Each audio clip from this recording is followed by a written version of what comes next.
সামাজিক যোগাযোগ মাধ্যমে প্রশংসায় ভাসছেন এক তরুণী, যিনি সন্ত্রাস থেকে স্বামীকে বাঁচাতে নিজের জীবন বাজি রেখে সামনে দাঁড়ান। এরপরই সামাজিক যোগাযোগ মাধ্যম ফেসবুকে ছড়িয়ে পড়ে হামলার ভিডিও।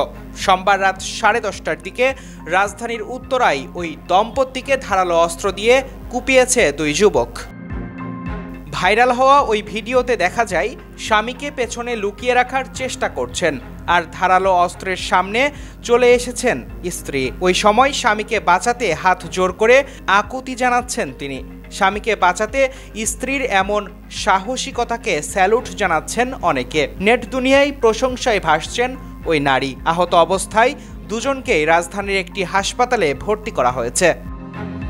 পুলিশ বলছে, গাড়ির সঙ্গে মোটরসাইকেল লাগাই কথা কাটাকাটি হয়। এর এক পর্যায়ে মোবারক ও রবিরাই গাড়ি থেকে রামদা বের করে মোটরসাইকেল আরোহীকে কোপ দেয়। এ সময় জনগণ তাদের দুজনকে ধরে গণধোলাই দিয়ে পুলিশে দিয়েছে।